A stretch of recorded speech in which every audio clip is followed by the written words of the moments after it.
Example 1.4. Charges 1 and 2 are on the y-axis at a distance d equals to 17 centimeters from the origin.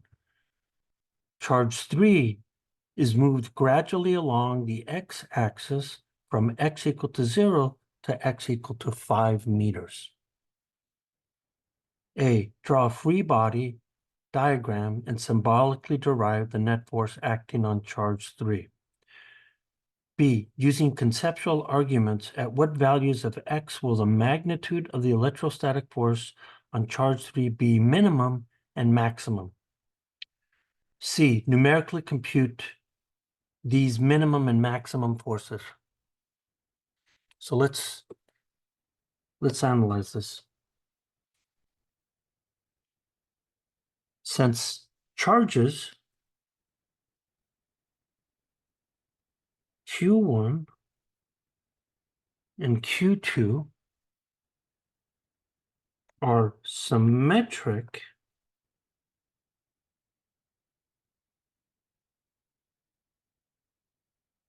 about the x-axis, all y components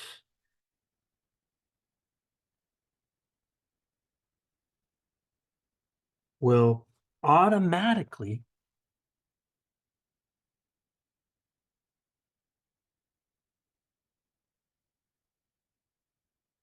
sum to 0. In other words, they kill each other off. So graphically, what am I showing here? So I need to draw my two forces here. So the first thing that I'm going to look at is that I'm going to look at my charge. So if I look at my charge here, this is going to be charge 1, right? So we're going to call this guy Q1. Then I'm going to have symmetric charges. Let's say that that's going to be the origin. So if that's up 3 squares, this has to be down 3 squares. And this charge here is going to be Q2.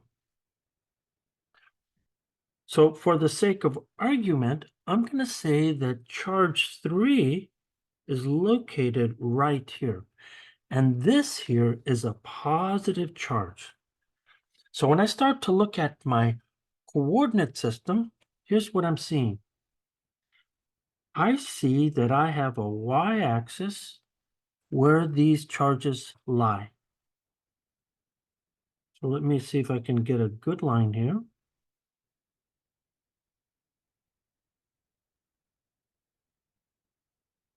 So this is my y-axis. And I know that this will be my x-axis right here.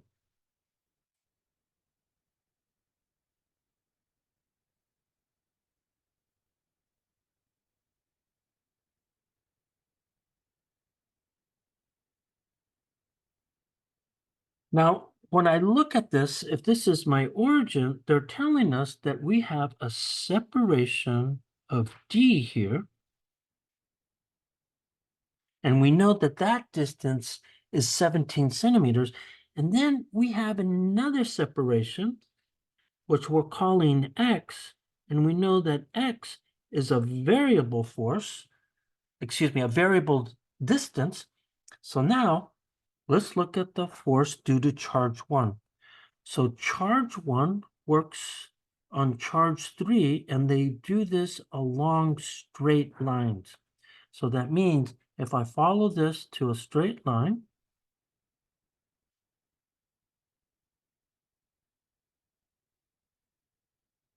then it's going to apply a force that looks like this. So this is the force F1 acting on charge 3.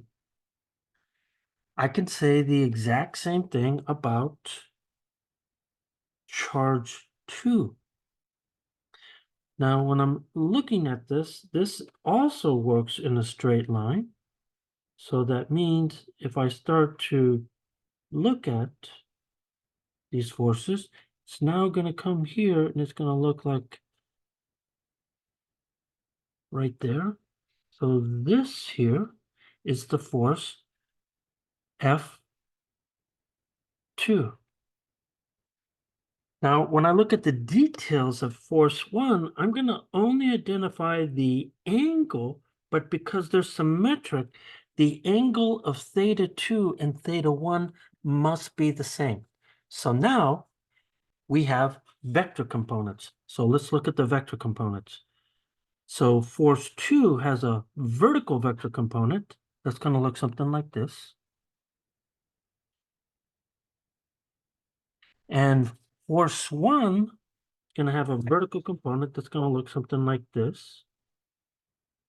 So when I'm looking at this, this is F1y. This here is F2y. And then they also have x components as well. So in this direction, I have my x component, and I'm going to draw it above the axis, and you'll see why in a minute. So that's going to be F2x,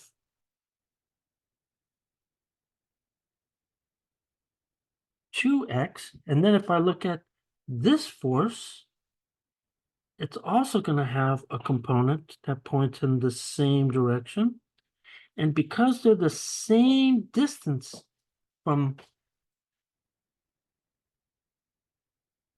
because Q1 and Q2 are the same distance, the magnitude of F2x and F1x have to be the same. So now you can see that F2y and F1y are going to cancel out, but F2x and F1x point in the same direction. So these guys are going to add vectorially. So if I look at this, I'm then going to have a single force that goes out. Let's say it should be twice the distance, but this should be F net, and that's going to be equal to F1 force plus F2 forces. So what this is going to tell me is that F net in the x direction should have something like this. Should have F1x plus F2x, and remember they have to have the same length. So then this should be equal to 2F1x, but because we're looking at the x component, we can see here that this angle here is also theta 1. I can then write this as an angle as 2F1 cosine of theta 1. I can do the same thing with F net y. And F net y, I'm going to be subtracting these guys instead. So I'm going to get F, let me be careful here, F2, assuming that we picked the positive direction to be up, I'm going to say this is F2y minus F1y. This should be exactly 0. That's what symmetry is telling us right there. So to calculate the net force, we have to calculate the magnitude and direction of force 1. So to calculate F net, which has a magnitude of 2F1 cosine of theta 1, we need the details of the displacement vector R1. In other words, we need its magnitude and we need its direction. This comes from the geometry of the problem. So from the geometry of the charge distribution,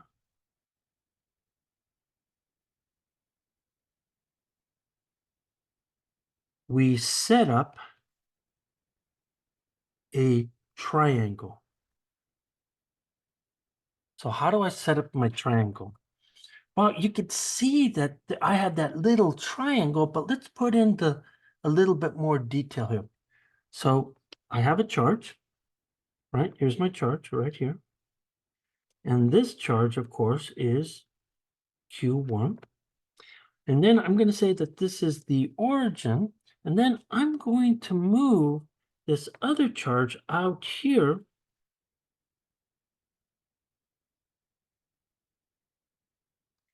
And again, these two charges are the same. So then I have a triangle. And this has a side of D. And this has a side of X.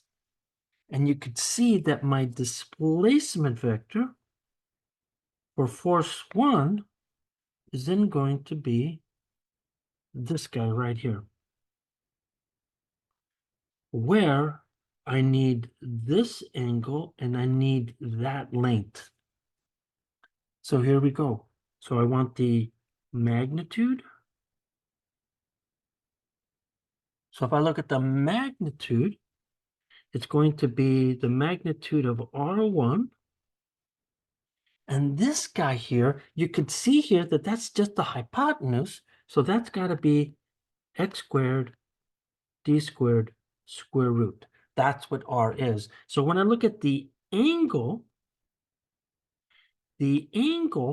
has to be given, because if I know what d and x are, I could then say that I could write that the cosine of theta of 1, because that's the adjacent side, should be equal to x over R1, or we could write this as x squared d squared square root divided into x. So now I know everything about the displacement.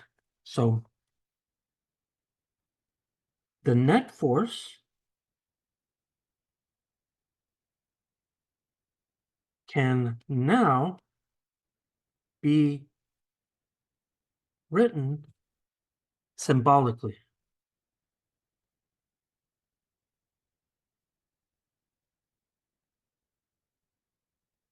And what we have defined here is we defined that Q1 is equal to 2E and Q3 was equal to 6E. So if I start to look at this thing, we could then say that F net is then going to equal 2F1 cosine theta 1. So then Coulomb's law says that it has to be 2. I have a 2. Now Coulomb's law says it has to be Q1 Q2 over 4 pi epsilon naught times cosine of theta 1 divided by R1 squared. So if I put in these details, I'm then going to get a quantity that reads 4 pi epsilon. And then I'm going to get 24e. Then I have the combination of x squared d squared.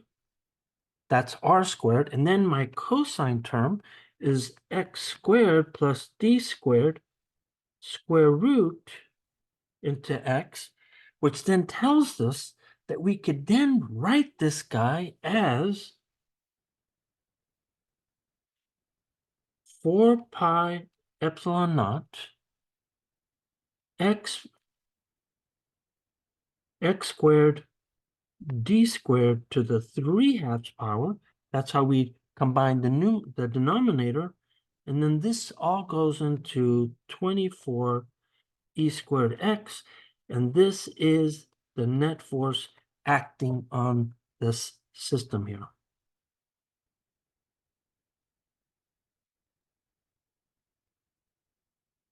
So now let's look at the last part of the question, which is right here.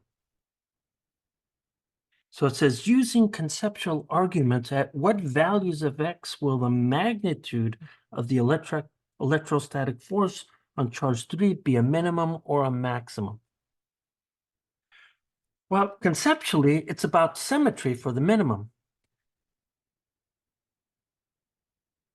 Since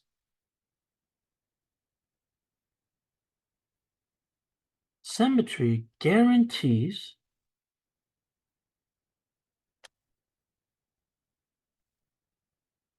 that all y components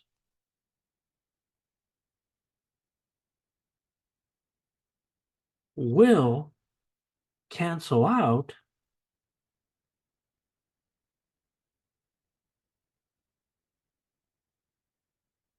we need the smallest x component.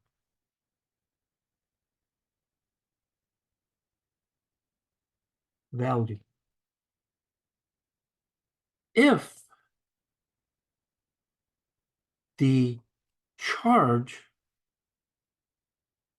Q3 is moved to the origin, then we have this situation. I have a charge here. I have another charge here. And so if I put that third charge right here, here's what we're seeing. We're seeing that force F1 is pushing down here, and F2 is pushing up with exactly the same amount of force because they're the same charge and the same distance. So then if I look at Q1 and this being Q2, we then see that at x equal to 0, we then see that the net force is then equal to, it doesn't really matter how we do this. I think let's stick to the previous sign. We're going to see that if I subtract these guys, I'm going to have F2 minus F1. This will then give us a net force of 0, which then implies that this is the minimum possible force on Q3. Now, mathematically, does this agree? So, does the physics agree with the derived net force? Well, let's look at that. So if I'm looking at this situation here, I have the limit as x approaches 0 on the net force. We're saying that as that goes to 0, that force should be equal to 0 as well. So that means here that I'm taking the limit as x approaches 0. Then I have my quantity, which will be 4 pi epsilon, plus the rest of the stuff, which then reads 24 e squared x. Now note, constants don't matter. So this is really the limit as x goes to 0 here. And if you look at this thing, I'm really in the denominator, d is going to be much, much bigger than x. So I'm effectively getting 0 squared plus d squared. And then in the numerator, I'm letting x go to 0, and you can clearly see that this is going to approach 0. So mathematically, it agrees with what we said. To physically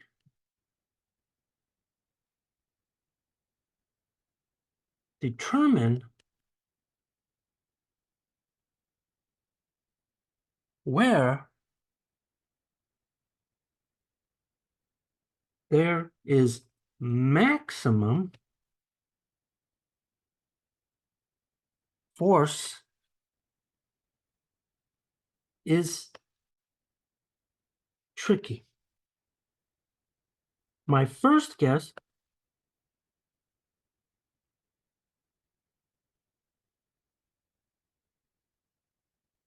is that x cannot equal d, but somewhat close to that value.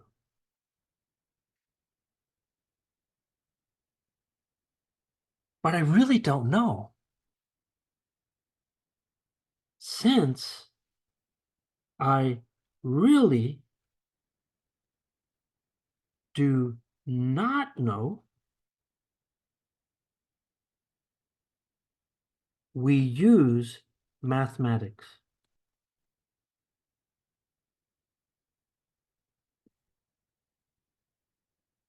By taking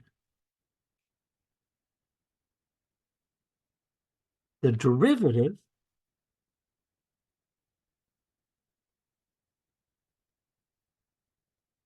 and setting it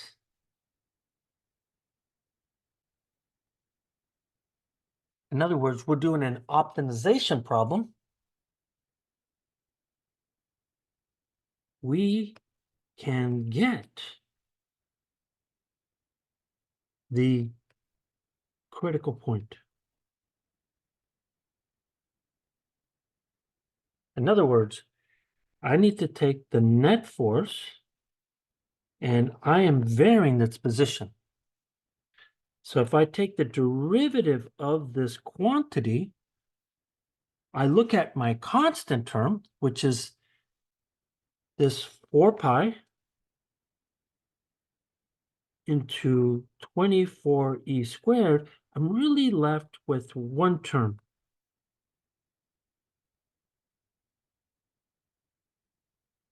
And this is the term that's proportional to position here. So this term in the derivative does not matter. And then we set this equal to 0. So if I look at this thing and I take the derivative of this thing, then this is what I'm going to get. The derivative of the top times the bottom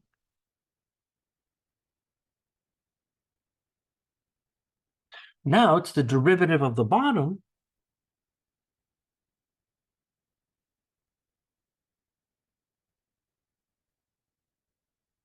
and this will be 1/2 times the derivative of the inside, which is this, and then this is all under a numerator. And when I look at the numerator, it's going to be x plus d squared to the 3 to the third power. And this is equal to 0. Now, here's an important mathematical distinction here. This denominator is never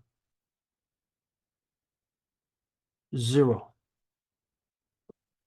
Because of that, we could then go in And we could only focus on the denominator. So not the denominator, the numerator.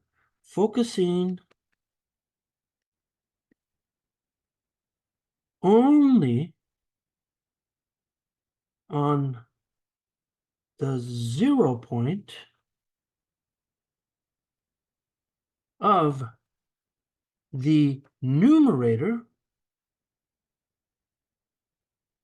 we then can set that the numerator here is equal to 0, which then tells us then that the left side, which is x squared plus d squared to the 3/2, must equal the right sides, but look at that. I have the 2's that cancel. So then I get 3x squared. So then I'm going to get 3x squared times the quantity of x squared d squared to the 1/2. So if I solve this equation, note that I can get rid of these powers, right? In other words, I can get this guy to be what? If I subtract that, I'm going to get, let's see, if I take a 1/2 off of here, I'm going to get x squared plus d squared, and this will equal 3x squared, which then tells me then that x critical is equal to 1 over the square root of 2 times d. And if you look at this numerically, this turns out to be 0.12 meters. So we now know the critical point. So now I can then I know what the maximum force here. So the maximum force occurs at angle theta cosine inverse of x squared d squared square root, and then this is x here. And if I plug in my numbers here, this will be 0.12 squared plus 0.17 squared divided into the quantity of 0.12, which then gives me a value of 54.8 degrees for theta. In other words, if I go along this axis here, you could see here that x is going to be less than d over 2. So this tells us here is that the x value has to be less than d on the horizontal axis. So now we can calculate the maximum force.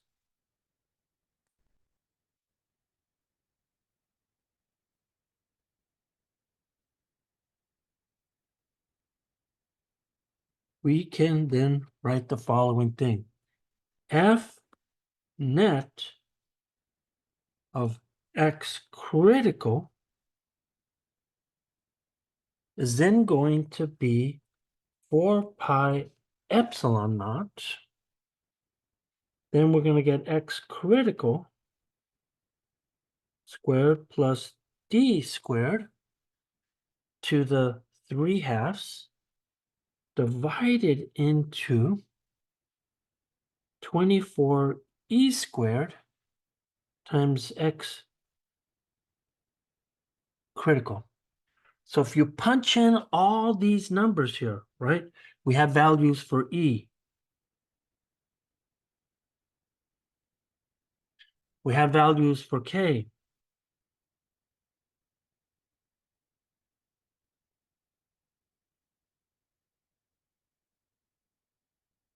And finally, we know the values of X and D. So X critical,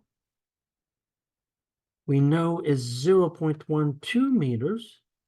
And we know D, which is 0.17 meters. So if you compute that value here, you get 7.4 times 10 to the minus 26 newtons. And that's the maximum force that the charge 3 will feel when it's located at 12 centimeters.